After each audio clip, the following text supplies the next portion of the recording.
하나님께 감사의 말씀을 드립니다. 네, 오늘은 대림절 둘째 주를 맞이하면서 그가 어린 양으로 오신 이유라는 제목으로 여러분과 하나님 말씀을 나누고자 합니다. 제 오늘 설교는요, 2019년 12월에 4년 전인데 그때 했던 설교를 기초로 하고 있습니다. 그때의 내용을 기반으로 제가 오늘 설교를 다시 썼다는 것을 여러분들에게 말씀드리면서 오늘 말씀을 나누도록 하겠습니다. 오늘 우리가 먼저 읽은 첫 번째 요한복음 말씀은요, 세례 요한이 예수님을 처음 보고서 예수님을 향해 한 말이 소개되고 있습니다. 세례 요한이 예수님을 처음 봤을 때 이런 말을 했습니다. 보라, 세상 죄를 지고 가는 하나님의 어린 양이로다. 여러분, 우리가 예수님을 양이라고, 이렇게 어린 양이라고 표현하는 것이 사실 꽤 익숙하죠. 왜냐하면 복음성가의 찬양 속에서 예수님을 양의 은유로 표현하는 노래들이 참 많기 때문입니다. 그래서 사실은 예수님을 양으로 묘사하는 것이 익숙한 편입니다. 근데요, 사실 이 복음서에서 예수님을 가리켜서 하나님의 어린 양이라고 말하는 경우는 굉장히 드물어요. 사실은. 아니, 드물다 못해서 마태복음, 마가복음, 누가복음에는 전혀 나오지 않고 오직 요한복음, 게다가 요한복음에서도 1장에서만 딱 2번 나오는 사실은 굉장히 유니크한 표현이 예수님을 하나님의 양이라고 표현하는 것입니다. 그러면 요한복음은 왜 예수님을 하나님의 어린 양이라고 묘사했을까요? 그리고 이 어린 양이라는 표현 속에, 이 복음의 말씀 속에 어떤 내용이 들어있기에 오늘 요한복음을 기록한 사도 요한은, 다른 복음서 저자들은 그런 말을 하지 않았는데 왜 요한은 이 표현을 제외시키지 않고 성경에 남겨두었을까? 또 두 번째로요, 오늘 본문에서 예수님에 대해서 또 한 가지 독특한 표현을 합니다. 그게 뭐냐 하면 예수님은 그냥 양이 아니라 세상 죄를 지고 가는 양이라는 것입니다. 세상 죄를 지고 간다는 것은 또 무엇을 의미하는 것일까요? 왜 요한은 하필 세상 죄를 지고 간다는 말을 했을까요? 여기에 어떤 영적인 의미가 담겨 있을까요? 예수님의 이 독특한 칭호, 세상 죄를 지고 가는 하나님의 어린 양이라는 이 말씀은 또 오늘을 살아가는 저와 여러분들에게 어떤 위로와 소망의 말씀이 될 수 있을까요? 저는 오늘 여러분과 요 주제를 가지고 하나님의 말씀을 나누기를 원합니다. 바라건대 이 말씀을 듣는 여러분들에게 성령의 조명하심이 있어서 주의 말씀이 선포될 때 하나님의 계시의 말씀으로 들을 수 있는 귀가 여러분들에게 있으시기를 주님의 이름으로 축원합니다. 먼저 여러분이 가지신 성경으로 이 1장 36절을 한번 보겠습니다. 오늘 저희가 29절만 읽었는데요, 36절을 보시면서 여러분들께서 요한복음 1장 36절을 한번 소리내셔서 읽어주시겠습니다. 1장 36절입니다. 자, 시작.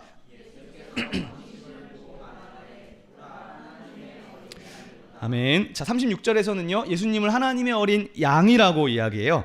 이 어린 양이라는 표현은 제가 조금 말씀드린 것처럼 요한복음에만 딱 2번 나와요, 복음서 안에서. 그런데 29절에서는 세상 죄를 지고 가는 양이다 라고 했는데 36절에서는 사실 그냥 어린 양이라고 했어요.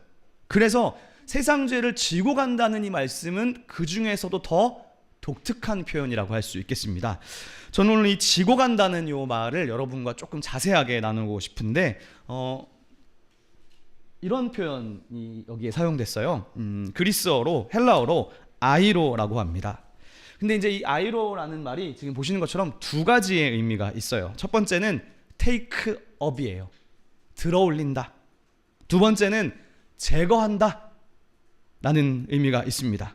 그러니까 세상 죄를 지고 간다는 이 말을 생각해 보면, 특별히 2번의 사전의 2번의 뜻으로 적용해 보면, 예수님은 이 세상의 모든 죄를 제거하시기 위해서 오셨구나 라고 이해할 수 있겠습니다. 특별히 카톨릭 성경은 2번의 단어 사전의 의미로 적용해서 번역을 했습니다. 사실 여러분, 우리가 죄인의 신분으로는 하나님 나라에 들어갈 수가 없죠. 죄인의 신분으로는 하나님과의 관계가 온전할 수가 없습니다. 왜냐하면 하나님이 다스리시는 나라는 정의와 공의 그리고 사랑이 충만한 나라이기 때문에 죄의 조각조차도 발들일 수가 없습니다. 그런데 예수님을 양이라고 묘사하면 그 양이 죄를 지금 아이로 하는 것인데, 양하고 연결하면 양이 죄를 없앤다기보다는 개역성경처럼 저는 죄를 짊어진다는 표현이 사실 우리에게 더 익숙한 것 같아요. 왜냐하면 죄를 지고 간다는 말은 무엇보다 구약성경에 여기저기 굉장히 많이 이 개념이 흩어져 있기 때문입니다. 그 중에 가장 뚜렷한 본문이 이사야에 있는데요. 이사야에 이런 말씀이 예언되어 있어요. 제가 세 번역으로 가져왔는데, 주님께서는 우리 모두의 죄악을 그에게 지우셨다. 그는 굴욕을 당하고 고문을 당하였으나 아무 말도 하지 않았다. 마치 도살장으로 끌려가는 어린 양처럼, 마치 털 깎는 사람 앞에서 잠잠한 암양처럼 끌려가기만 할 뿐 아무 말도 하지 않았다. 바로 이 이사야의 메시아 예언에서 메시아를 양으로 묘사합니다. 여기에서 양은 죄가 없지만 저항하지 않고 묵묵히 고난을 받고 다른 사람을 위해 대속적인 죽음을 당하는 것으로 표현되고 있어요. 제가 조금 길지만 이 말씀이 중요해서 뒷부분도 한번 읽어드리겠습니다. 그가 체포되어 유죄 판결을 받았지만 그 세대 사람들 가운데서 어느 누가 그가 사람 사는 땅에서 격리된 것을 보고서 그것이 바로 형벌받아야 할 내 백성의 허물 때문이라고 생각하였느냐? 그는 폭력을 휘두르지도 않았고 거짓말도 하지 않았지만 사람들은 그에게 악한 사람과 함께 묻힐 무덤을 주었고 죽어서 부자와 함께 들어가게 하였다. 그는 죽는 데까지 자기 영혼을 서슴없이 내맡기고 남들이 죄인처럼 여기는 것도 마다하지 않았다. 그는 많은 사람의 죄를 대신 짊어졌고 죄 지은 사람들을 살리려고 중재에 나선 것이다. 아멘. 그러니까 오늘 요한복음에서 요한은 예수님을 보면서 아마 구약성경의 다양한 말씀들을 떠올렸겠지만 특히 이 이사야의 말씀을 떠올렸을 가능성이 굉장히 높습니다. 즉 예수님께서 이 땅에 오신 이유는 이 세상의 죄를 해결하시기 위해서입니다. 우리가 져야 할 모든 죄에 대한 책임, 즉 죄책을 대신 담당하시려고 이 땅에 오셨다는 것이죠. 근데 여러분, 사실 이것만으로는 부족해요. 예수님이 우리의 죄에 대한 대가를 대신 담당하기 위해 오셨다는 말씀은 사실 예수님에 대해서 반만 아는 것입니다. 성경은 예수님의 사역을 이 땅에 오셔서 우리 죄를 담당하시고 대신 죽으신 것만을 말씀하지 않기 때문이죠. 사실 여러분, 이 죄의 문제를 즉 우리를 용서해 주시는 것만으로는 부족해요. 왜냐하면 여러분, 내가 예를 들어서 어떤 죄를 지었습니다. 그리고 그 죄를 뉘우치고 속죄 제사, 구약으로 말하면 참회하는 기도를 드렸어요. 오늘도 예배 때 했지 않습니까? 그러면 우리는 그 다음에 어떻게 하죠? 더 이상 같은 죄를 반복하지 않습니까?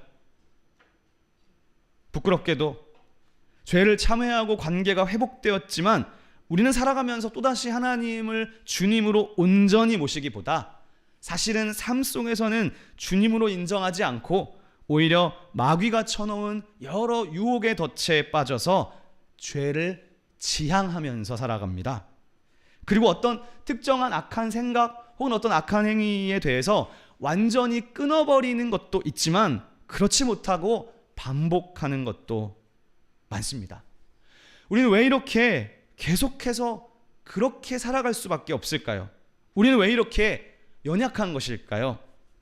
그래서 예수님께서 그저 나의 악한 어떤 생각 혹은 어떤 행위, 나의 죄에 대한 책임을 대신 지기 위해서만 만약에 대림절이 있는 것이라면, 예수님이 오시는 것이라면 여러분, 이것은요 근본적인 해결책은 될 수가 없어요.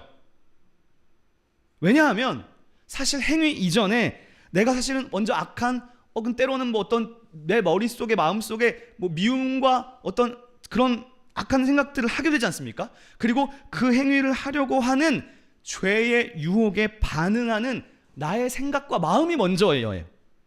왜 마약을 끊기가 어렵고 술을 끊기가 어렵습니까? 거기에 중독되어서 내 육신과 마음이 동시에 그 쾌락적인 것들을 원하는 거예요. 죄의 유혹이 무서운 것은 내 마음과 육신이 그것을 거부하기에는 그게 나한테 너무 자연스러워졌고, 그것을 거부하기에, 그것에 저항하기에 우리의 마음은 때때로 너무 연약하기 때문이죠.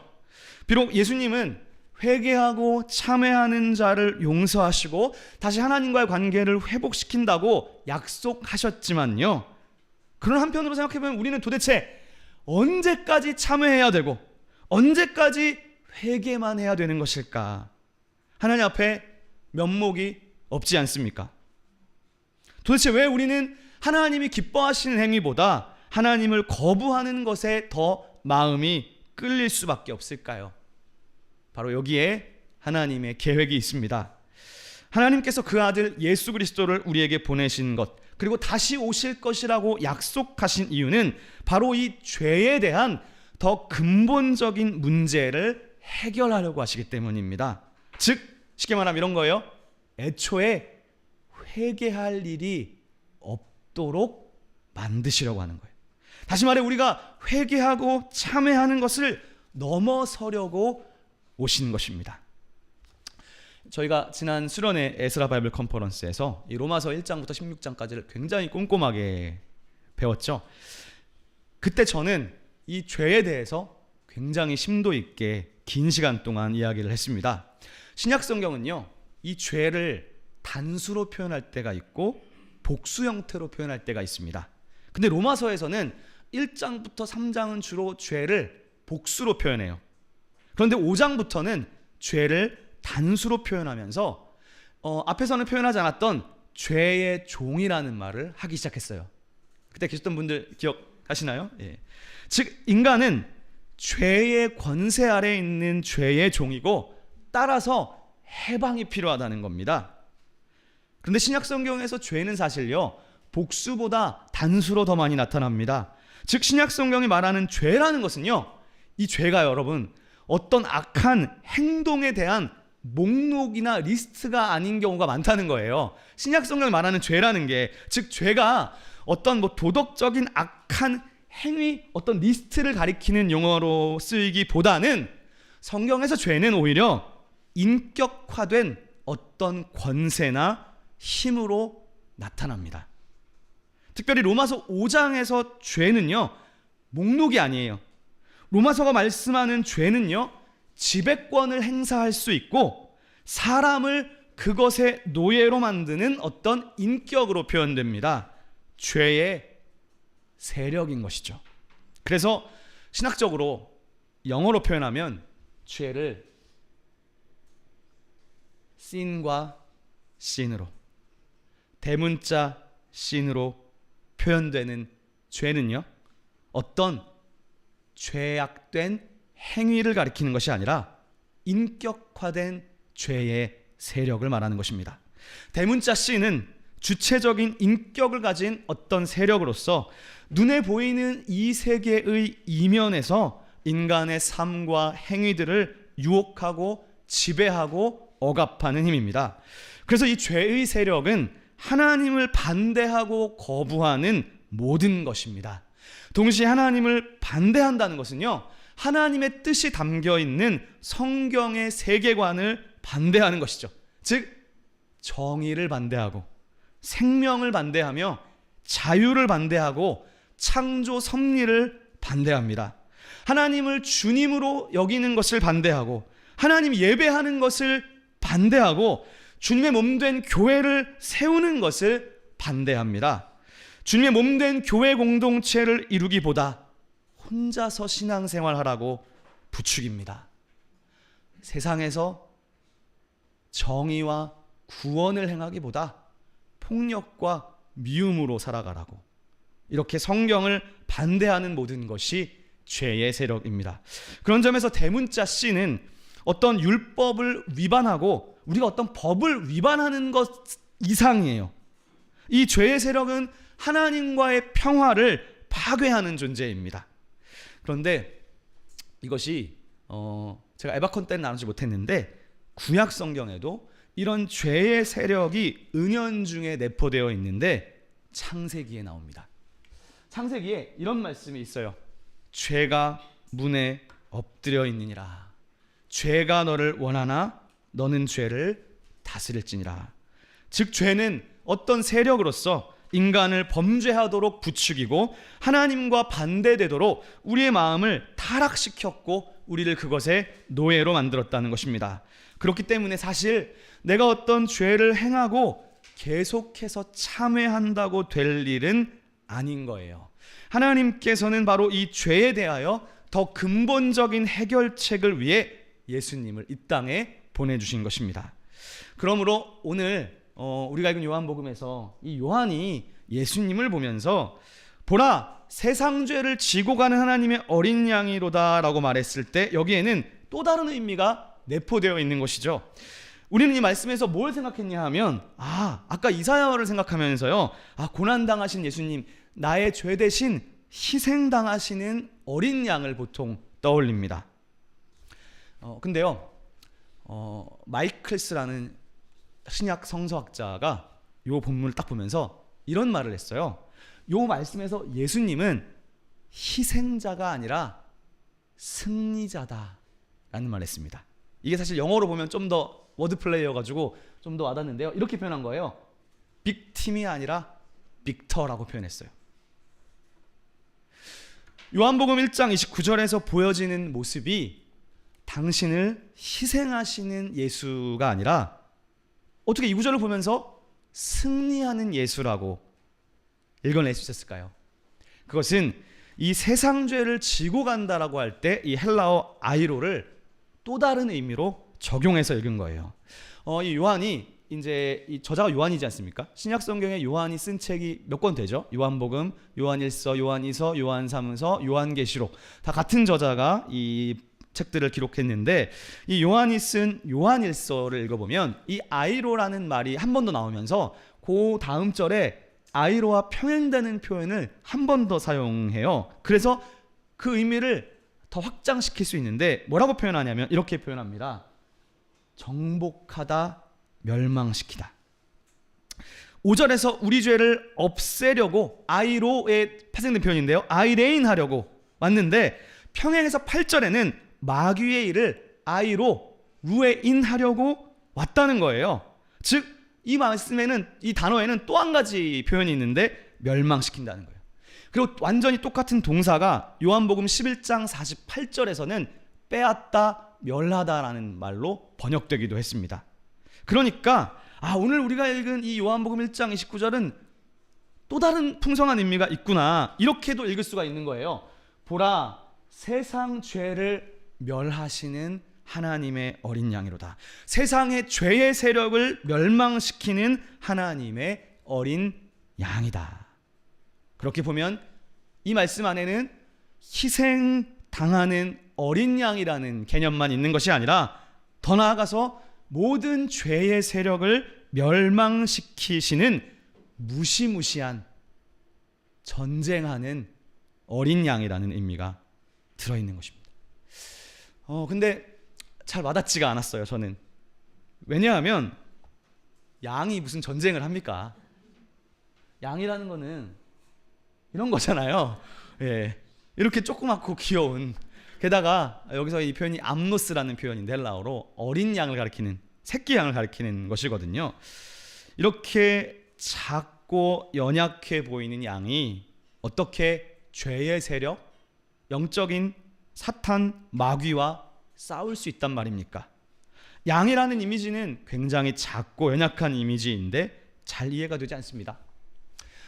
그런데 오늘 이 요한은 아마도 이 말씀을 기록하면서 구약 성경의 이사야서만을 배경으로 한 것 같지가 않아요. 우리는 보통 이제 그런 생각을 많이 하죠. 구약 성경이 끝나고 신약 성경이 있지 않습니까? 근데 실제로 역사적으로 보면 구약 성경이 끝날 때쯤이 BC 4세기쯤이 된단 말이에요. BC 400년.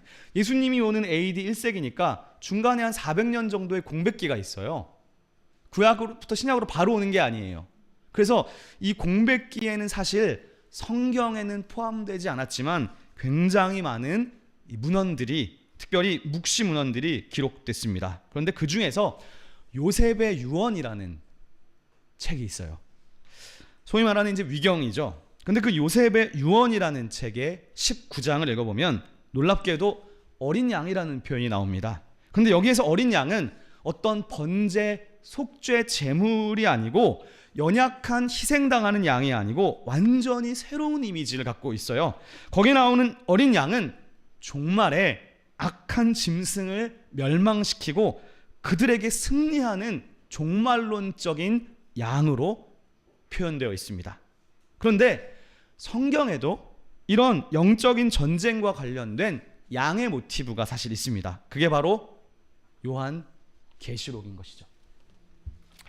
요한계시록 17장 우리가 읽지 않았지만 이런 말씀이 있어요. 그들이 어린 양과 더불어 싸우려니와 어린 양은 만주의 주시오 만왕의 왕이심으로 그들을 이기실 것이고 또 그 어린 양과 함께 있는 자들 곧 부르심 받고 택함 받은 진실한 자들도 이기리로다.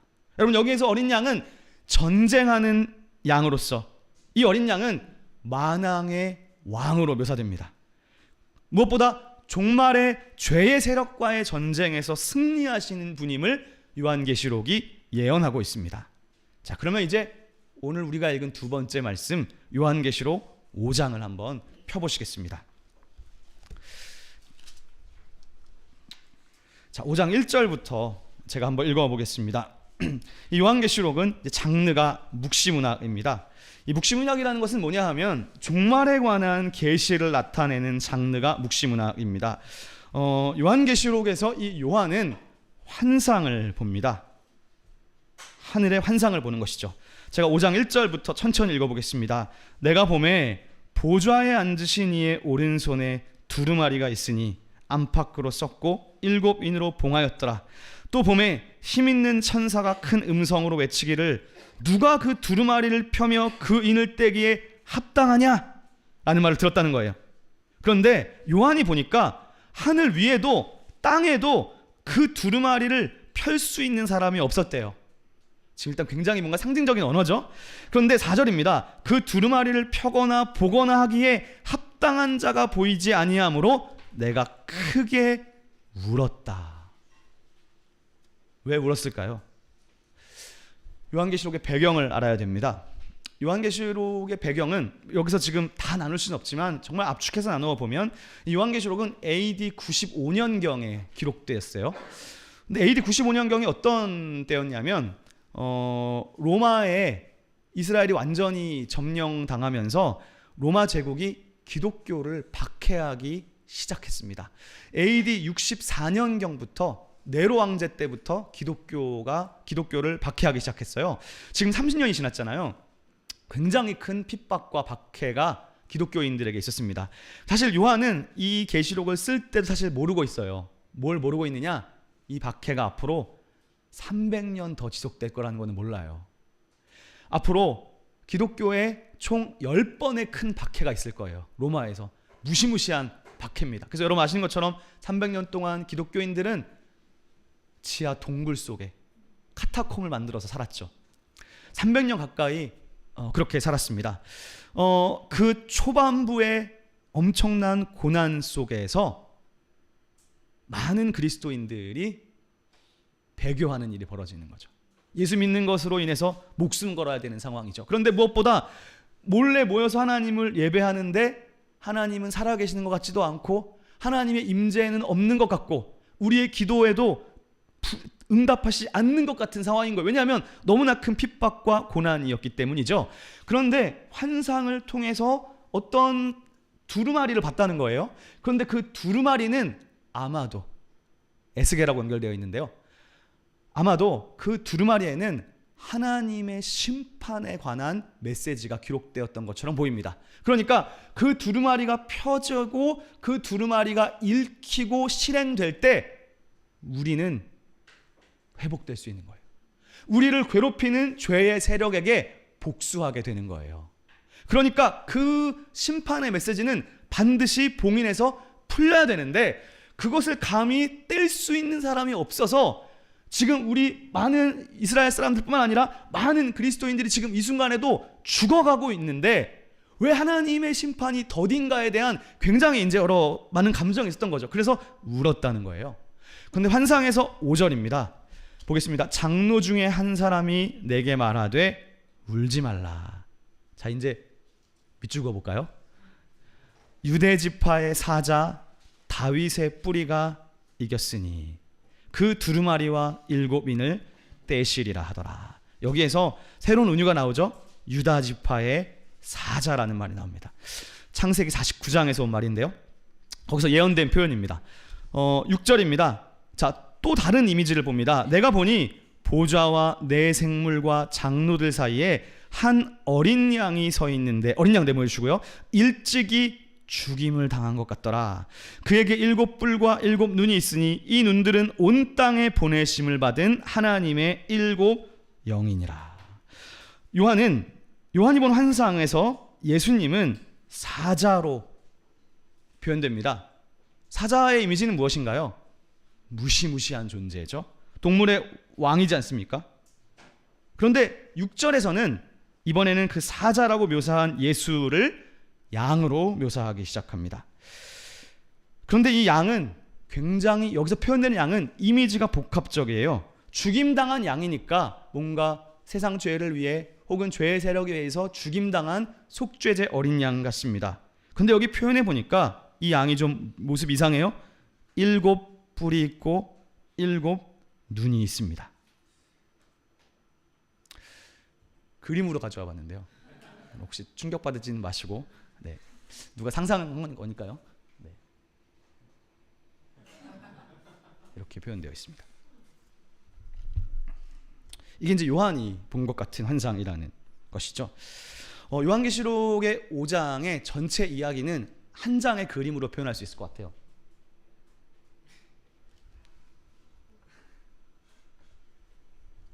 본문을 읽어보면 그렇습니다. 어린 양이 뭔가 이렇게 무서운 섬뜩한 이미지로 표현되었다는 것은 한마디로 하면 이런 것이죠. 걱정하지 마라.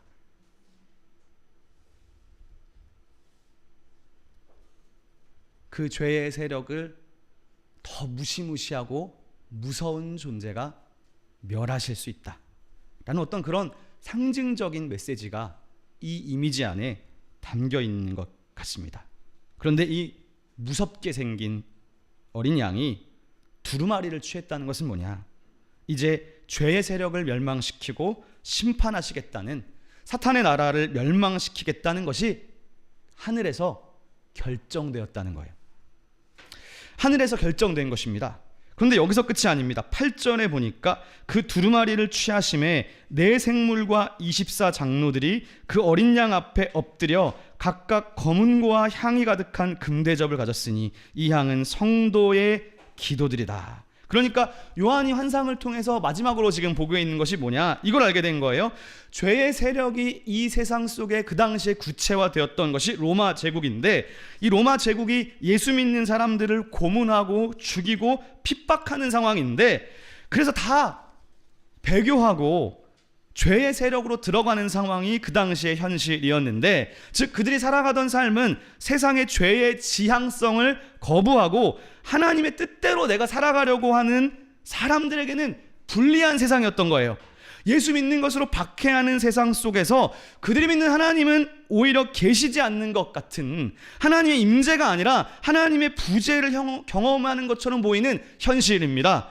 기도해도 응답이 없는 것 같고, 하나님을 예배하려고 해도 하나님의 보호하심이 느껴지지 않는 현실이 요한이 살아가던 현실이었던 것이죠. 그런데 그 와중에 요한이 무엇을 보느냐? 4장 5장은요 천상의 어전회의를 보는 것입니다. 천상에서 이루어지는 하나님을 향한 찬양과 예배를 하나님 보여주신 거예요. 그런데 그 천상의 예배를 환상으로 보는데, 거기에서 성도들의 기도가 담긴 대접을 보는 거예요. 그리고 하늘의 예배 때마다 그 대접에 담긴 사람들의 기도가 하나님께로 올라가고 있는 것을 요한이 봤습니다. 즉 요한이 깨달은 것이죠. 그것을 통해서 우리가 믿음으로 드리는 기도가 결코 허공을 치는 것이 아니구나. 내가 믿음으로 드리는 기도가 허공을 치는 그런 말이 아니구나. 우리의 모든 기도가 하나님께로 올라가고 있구나라는 것을 알게 된 거예요. 그리고 무엇을 마지막으로 알았느냐? 하늘에서는 이미 결정되었다. 뭐가요? 어린 양이 죄의 세력을 정복하실 것이 결정되었구나. 죄의 유혹이 우리 안에 없어지면 우리는 더 이상 죄를 짓지 않게 되고 죄에 대한 지향성도 없어지는 것이죠. 그래서 예수님의 이 땅에 오심은 단순히 우리 죄를 용서하시기 위해서만이 아니라 이 세상을 지배하는 죄의 세력을 멸하시기 위해서 오시는 것입니다. 그러면 여러분, 예수님이 세상 죄를 지고 가신다는 어린 양이라는 의미는 우리를 회개하게 하는 것을 넘어서 하나님의 통치권을 가진 하나님의 아들을 온 백성에게 나타내는 것입니다. 이 세상을 지배하는 죄의 세력은 이 현실 세계의 이면에서 우리를 죄의 유혹으로 지배하고 있습니다. 눈에 보이는 것이 전부가 아닙니다. 우리가 살아가는 세상 속에 하나님과 반대되는 것들, 천지 창조하신 창조주를 거부하는 세계관이 계속 커져가고 있습니다. 고통이 있고 질병이 있고 죽음이 있고 이 세상에 죄가 만연하는 것은요, 단순히 눈에 보이는 현상에 그치지 않습니다. 참 우리가 살아가는 세상이 점점 악해져 가고 있죠.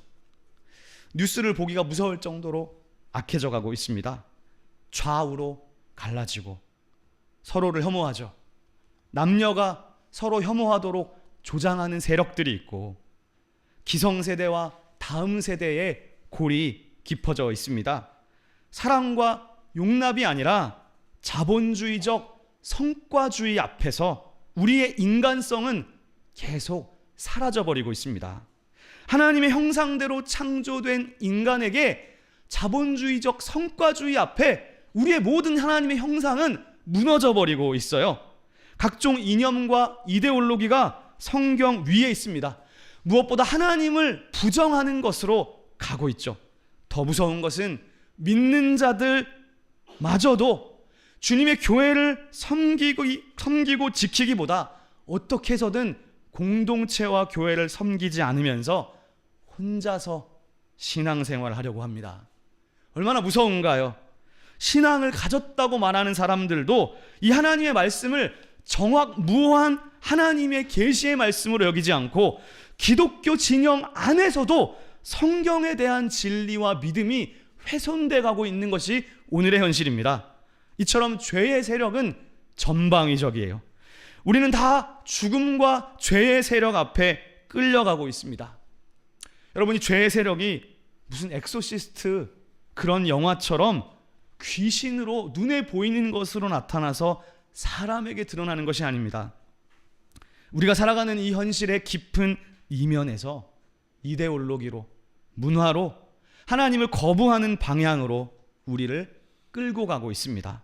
무엇보다 죄의 강력한 무기는 죽음입니다. 그 누구도 죽음을 이길 수 없고 누구도 죄의 유혹과 죄의 세력 앞에 승리할 수 없습니다. 즉 우리 힘으로는 도저히 불가능하다는 얘기죠. 그래서 하나님께서는 이 모든 일을 바로잡으시고 당신이 사랑과 정의로 통치하시기 위해 친히 이 땅으로 육신의 몸을 입으시고 내려오셨습니다. 귀신과 죄의 세력과 죽음과 질병의 포로와 노예가 되어 있는 우리에게 이 죄의 사슬을 끊으시고 해방시켜 주시기 위해 오셨어요. 다시는 회개할 일도 없도록, 이 죄의 유혹이 없어서 회개할 일도 없도록 우리를 온전히 해방시키기 위해서 오셨습니다. 그래서 오늘 요한은 예수님을 보고 외치는 거예요. 보라, 세상 죄를 지고 간 하나님의 어린 양이로다. 세상 죄를 멸하시는 마귀의 일을 파괴하러 오신 하나님의 아들이시다. 그러므로 여러분, 우리가 대림절 둘째 주를 맞이하면서 우리는 다시 한번 기억하면 좋겠습니다. 눈에 보이는 것이 전부가 아니구나. 사람들이 스스로 목숨을 끊고 사람들의 목숨을 너무 가볍게 여겨 살인이 빙자하고 수많은 사람들이 피 흘리고 가까운 이웃 북한 동포들이 추위에 굶어 죽어가고 있는데도 그 가난한 자들의 피를 존귀히 여기지 않는 세상, 뉴스에서 수많은 사람들이 죽어감에도 댓글로 이상한 댓글을 다는 가난한 자들, 연약한 자들의 죽임을 존귀히 여기지 않는 이 세상이야말로 지금 죄의 세력이 만연하지 않습니까? 너무나도 비정상적인 사회 속에 우리가 살고 있음을 알아야 됩니다. 미움과 다툼과 질투와 음란과 방탕함과 술 취함이 이 세계를 지배하고 있습니다.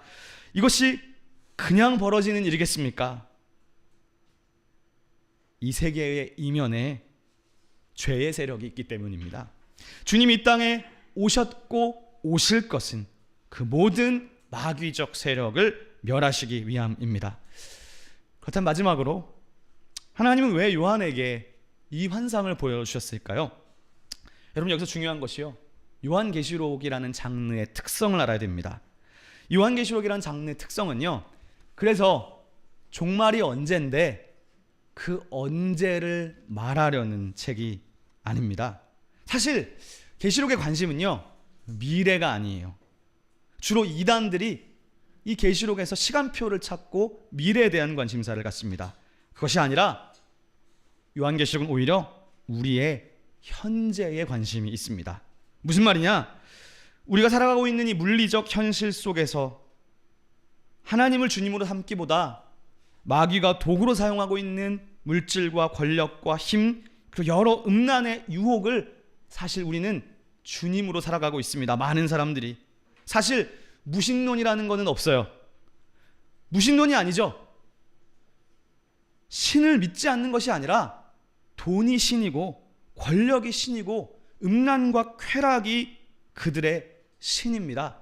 그들이 매여 있는 것, 그들이 추구하는 것이 사실 신이죠. 돈이 하나님이고 돈이 주님이죠. 그런데 이 죄의 세력이 교회에도 침투되어 있다는 거예요. 우리가 말로는 하나님을 믿는다 하면서 우리들은 실제로는 실천적 무신론자로 살아가고 있어요. 말은 믿지만 삶은 무신론자처럼 살아가요. 어떻게 아느냐? 하나님이 나를 이끄시는 게 아니라 돈이 나를 인도하니까, 돈이 있는 곳에 혹은 육체의 정욕이 있는 곳에 이끌려 다닌다는 것이죠. 그런데 이렇게 하나님이 부재한 것처럼 보이는 현실 속에서 계시록의 환상을 요한에게, 그리고 오늘 우리에게 기록으로 남겼다는 것은 무엇이냐? 하늘에서는 이미 결정됐다는 거예요. 어린 양의 승리가 결정되었다는 거예요. 그러니까 믿음으로 신앙을 지키면서 살아가라는 거예요. 하나님의 형상다움을 잃어버리지 말고, 내가 걸어가는 길이 잘못된 길이 아니구나, 내가 오늘 와서 예배하는 것도 잘못된 것이 아니고, 내가 세상을 살아가면서 연약한 이웃에게 우리의 눈을 더 많이 돌리면서 때로는 내 것도 희생하면서 다른 사람들을 사랑하는 것이 그 길이 바보 같은 길이 아니구나, 그런 길이 미련한 길이 아니구나, 내 삶의 쾌락보다 이웃을 향한 섬김이 미련한 길이 아니구나 라는 것을 아는 거예요. 계시록을 통해. 그리스도인으로 살아가는 것이 손해보는 것 같죠. 더 담대하게 목숨 걸고 예배하고 성경을 가르치고 지키는 우리가 손해보는 것 같습니다.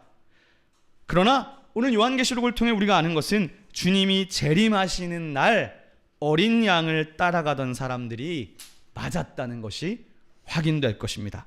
이것이 계시록의 관심사예요. 즉 현재를 살아가는 너희들이 세상과 타협하지 않고 믿음의 선택을 할 수 있도록 우리를 격려하는 말씀인 것입니다. 사랑하는 여러분, 대림절을 보내면서 저희가 예수님의 재림을 소망하고 기다립니다. 그러나 저는 하나님 나라를 소극적으로 기다리는데 그치지 않습니다. 오히려 이 주님의 몸된 교회를 더 섬기고, 이 교회가 우리의 이름답게 시온의 교회에 하나님의 의를, 하나님의 정의를 더 세상 속에서도 실천하는 미련한 교회가 되기를 바랍니다. 가만히 앉아 패배자처럼 기다리는 것이 아니라, 우상을 예배하는 것이 아니라 어제나 오늘이나 동일하신 하나님을 예배합니다. 그러므로 교회가 세상과 타협하지 않고 더 뜨겁게 주님을 찬양하고 예배할 것입니다. 그리고 하나님의 정의를 행하는 미련한 자가 될 것입니다. 많은 세상이 물질을 우선순위로 두고 살아갈 때 우리는 그 물질을 더 과감하게 세상과 연약한 자들에게 나누고 하나님께 영광 돌릴 수 있는 그런 미련한 자가 되기를 원합니다. 그것이 하나님 나라이기 때문입니다. 하나님 나라가 승리할 것이기 때문에 이 세상에서 하나님 나라 백성답게 적극적으로 살아가고자 합니다. 여러분, 우리 시온의 교회가 사람이 더 많이 오지 않아도 됩니다.